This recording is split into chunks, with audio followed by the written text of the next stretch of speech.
ሰላም የዩቲዩብ ቻናላችን ቤተሰቦች እንዴት ናችሁ? አቢሲኒያ ነኝ። እንግዲህ እንደሚታወቀው ከዚህ በፊት ፓስፖርት ኦንላይን እንዴት አድርገን ቀጠሮ እንደምናስይዝ እና እንደምንሞላ ቪዲዮ ሰርቼላችሁ ነበር።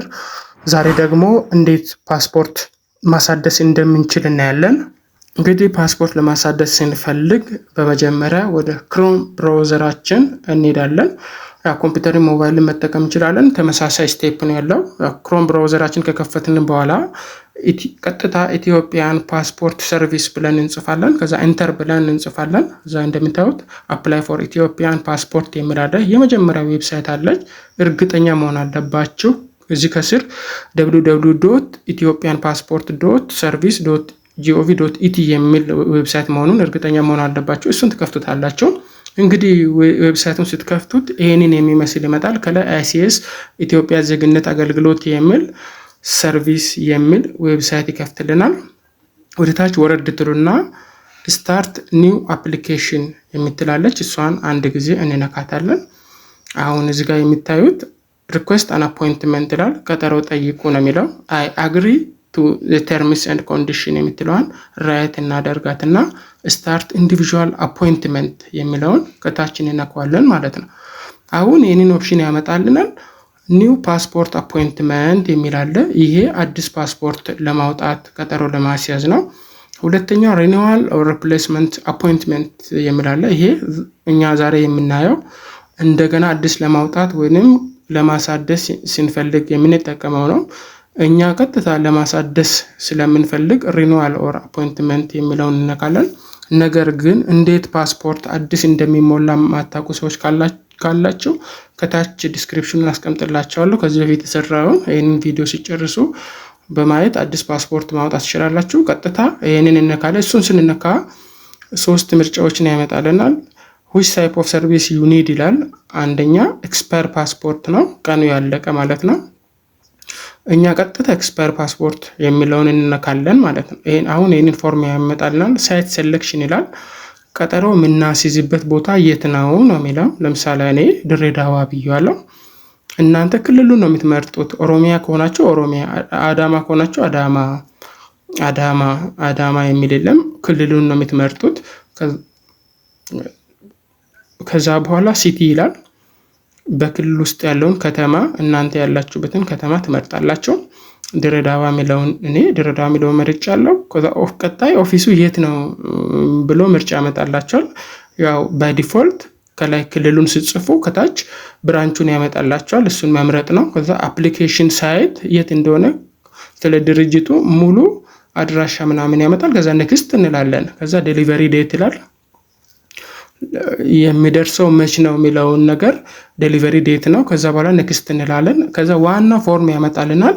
ከዛ ፐርሰናል ዲቴይል እናስገባለን። እዚህ ውስጥ ያለውን ግዴታ ማስገባት የለባችሁም። እዚህ ከላይ ቀይ ምልክት ያለው ግዴታ ነው። እነሱን ብቻ ነው ማስገባት የሚጠበቅባቸው። ፈርስት ኔም ይላል፣ የራሳችሁን ስም በእንግሊዝኛ መጻፍ። ፋዘር ኔም ይላል፣ የአባታችሁን ትጽፋላችሁ። ግራንድ ፋዘር ኔም ይላል፣ የአያታችሁን ስም ትጽፋላችሁ ማለት ነው። ከዛ እዚህ ጋር ትመጡና ስም ኢን አማሪክ ይላል፣ በአማርኛ ስማችሁን ትጽፋላችሁ ማለት ነው። ለምሳሌ የአባት ስም ጽፍ ያለው፣ የአያ ስም ጽፍ ያለው፣ የፎን ነምበር ይላል። ትመጡና ስልክ ቁጥራችሁን ትጽፋላችሁ። ቀጣይ ኢሜይል ይላል፣ ኢሜይላችሁን ታስገባላችሁ። ሲቀጥል በርዝ ፕሌስ ይላል፣ የተወለዳችሁበትን ቦታ ነው የምትጽፉት። እኔ ድሬዳዋ ብያለሁ። እኔም በተመሳሳይ የተወለዳችሁበት ቦታ ትጽፋላችሁ። ሲቀጥል ወደ ታች ወረድ ስትሉ ኦኩፔሽን ይላል፣ አጠቃላይ ያላችሁበት የስራ ሁኔታ ወይንም የትምህርት ሁኔታ የምትገልጹበት ነው። ይሄ እናንተ ከራሳችሁ ጋር የሚሄደውን መግለጽ ነው ያለው። እኔ ለምሳሌ ቲቸር ብያለሁ። ሄር ከለር ይላል፣ ግዴታ አይደለም፣ ከፈለጋችሁ ብላክ ብያለሁ። ጀንደር ይላል፣ ጾታችሁን ታስገባላችሁ። ከዛ እዚህ ጋር ቁመት ይላል፣ ያው ግዴታ አይደለም ግን ያው ከፈለጋችሁ ታስገባላችሁ ማለት ነው። አይ ከለር እሱም ግዴታ አይደለም ግን መተው ትችላላችሁ፣ ከፈለጋችሁ ግን ታስገባላችሁ። እዚህ ጋር ደግሞ ኢዝ አንደር 80 ይላል፣ ከ18 ዓመት ከሆነ ብቻ ነው። ይሄንን ካልሆነ ምንም ሳትነኩ ከዛ ማሪታል ስታተስ የምትለዋንም ከላይ ማሪታል ስታተስ ሲንግል፣ ሜሪ፣ ዳይቮርስድ እንደ ዊዶድ የሚላለ እሱን ባላችሁበት ስታተስ አይታችሁ መሙላት ነው። እኔ አንዱን መርጫለሁ።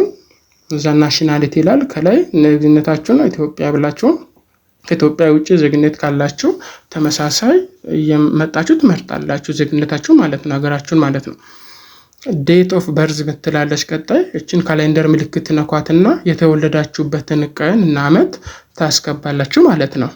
አመቱና ወሩን ለመቀየር እዚህ ከላይ 2024 የምትለውን አንድ ጊዜ ትነኳታላችሁ። ከዛ አመቶቹን ያመጣላችኋል። እሱን የተወለዳችሁበትን አመት ታስገባላችሁ። በፈረንጆች ነው የምታስገቡት በሀበሻ አይደለም። ያው ቀኑንም ታስገባላችሁ። ከዛ ዋና ነገሮችን ከጨረስን በኋላ ኔክስት የምትለዋን እንነካታለን ማለት ነው። ይሄ አድሬስ ነው። ሰሌክት ሪጅን ይላል ያለንበት ከተማ እናስገባለን። ሲቲ ይላል ሲቲም ያለንበትን ሲቲ እናስገባ። እዚህ ጋር ፋሚሊ ዲቴል አስገቡ ይላል። ከዛ አድ ፋሚሊ የምትለዋን ትነኩና ይህንን ኦፕሽን ሳመጣላችሁ ሴሌክት ፋሚሊ ታይፕ የሚለውን ትመርጡታላችሁ። ከዛ ፋዘር እና ማዘር የሚል አለ። እኛ ለምሳሌ ከፋዘር እንጀምር። ከዛ ፋዘር ፈርስት ኔም የሚል አለ። እሱን እንጽፋለን። ፋዘር ኔም ይላል አያታችን ስም ይጻፋል። ከዛ አድ ፋሚሊ ብለን ሲቀጥል ከዛ እንደገና ሴሌክት ፋሚሊ ወደ ኋላ መተን ሴሌክት ፋሚሊ እንላለን። ከዛ በኋላ ማዘር ኔም እንጽፋለን። ከዛ ፈርስት ኔም የአባት ስም እንጽፋለን።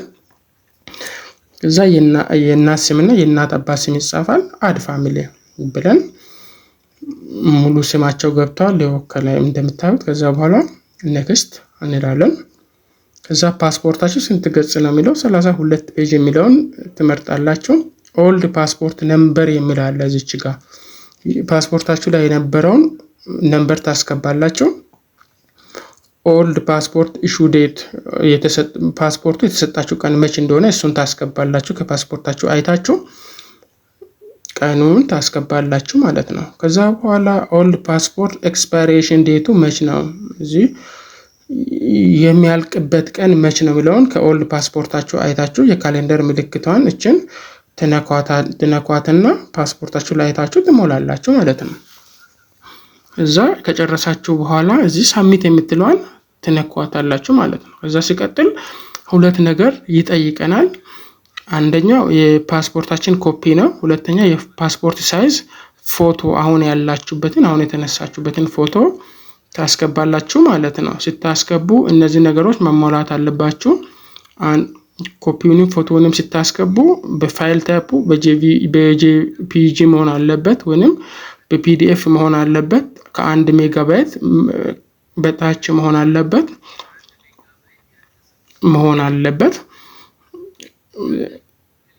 ክሊር የሆነና በኤ4 ከለር ኮፒ የተደረገ መሆን አለበት። በደንብ የሚታይ በኤ4 በከለር ኮፒ የሆነ መሆን አለበት።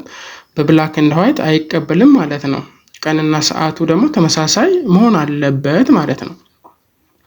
ስለዚህ አሁን ፓስፖርት ኮፒ እናስገባለን። ከሱ ቀጥሎ ያለው አፕሎድ የሚላለች ፓስፖርታችንን ካስቀመጥንበት ቦታ እናስገባለን። ይሄው ለምሳሌ እኔ አስገብቻለሁ። የፓስፖርት ፎቶ አስገቡ ይላል። ከዛ ከጎን ሄደን ፎቶውን እናስገባለን ማለት ነው። ልክ ሁለቱንም አስገብተን ከጨረስን በኋላ አፕሎድ እንላለን። ከዛ ከነቅድሙ የሰራነውን ያመጣልን። ሪኩዌስት ታይፑ ሪኒውድ ሆኗል። ሪኩዌስት ስታተሱ ሪኩዌስትድ ዴት በዚህ ቀን ነው። ዴሊቨሪ ዴት የሚያወጣልን ቀን በዚህ ነው የሚለውን ነገር አጠቃላይ የሞላነውን ኢንፎርሜሽን ከታች ደግሞ ወረድ ስትሉ ሙሉን ኢንፎርሜሽን ያመጣላችኋል። ስለዚህ ኮንፊርም የምትለዋን ነክተን ኔክስት የምትለዋን እንነካታለን ማለት ነው። ቀጣይ ደግሞ አራቱ ያለፍናቸው ስቴፖች ራይት መሆናቸውን ቼክ ማድረግ አለብን ማለት ነው። ከአራቱ አንዱ ኤክስ ካደረገብን ወይንም ቀይ ምልክት ካሳየ እዚች ጋር መተን ፕሪቪየስ የሚለውን ነክተን ማስተካከል አለብን። ወደ ፔይመንት ስንመለስ 4 አይነት ምርጫ አለ። አንደኛው ሲቢኢ ብር ነው፣ ሞባይል ባንኪንግ በኢትዮጵያ ንግድ ባንክ ማለት ነው። ሁለተኛው ንግድ ባንክ ቀጥታ ቅርንጫፍ በመሄድ ማስገባት እንችላለን። ሶስተኛው ደግሞ ሲቢኢ ሞባይል አፕሊኬሽን መጠቀም እንችላለን። አራተኛው ቴሌ ብር መጠቀም። ከአራቱ አንዱን መምረጥ እንችላለን። ስለዚህ ቶታል ምን ያህል እንደሚከፈል ከታች ያስቀምጥልናል። እኔ ለምሳሌ በሲቢኢ ብራንች ሄጄ መክፈል ነው የሚፈልገው፣ እሱን መርጫለሁ። ከዛ አሰፕት አግሪ ቱ ተርም ኤንድ ኮንዲሽን የምትለዋል እነካትና ነክስት እንለዋለን። አሁን እንደምታዩ ሙሉ የምትከፍሉበትን ፎርም ያመጣላችኋል። ኦርደር ኮድ የምትለዋን አለች፣ እሷን ሄዳችሁ ባንክ ስትነግሩ ሂሳቡን ይቀበሏችሁና ደረሰኝ ይሰጣችኋል ማለት ነው። ይህንን ሪሲት ይዛችሁ ጉዳያችሁን ማስፈጸም ትችላላችሁ ማለት ነው። እችን ከላይ የምታዩትን ስክሪንሹት ማድረግ ካልሆነ ደግሞ ፕሪንት የምትለዋን በመንካት በወረቀት መያዝን መርሳት የለባቸው። ስለዚህ የቻናል ቤተሰቦች ይህንን ሁሉ ስቴፕ ቀጥላችሁ በቀላሉ ፓስፖርት ማሳደስ ኦንላይን ትችላላችሁ ማለት ነው። ቪዲዮውን እስከ መጨረሻ ስላያችሁ አመሰግናለሁ። ለቻናሉ አዲስ የሆናችሁ ሰብስክራይብ፣ ቪዲዮውን ላይክ ማድረግ እንዳለሱ አመሰግናለሁ።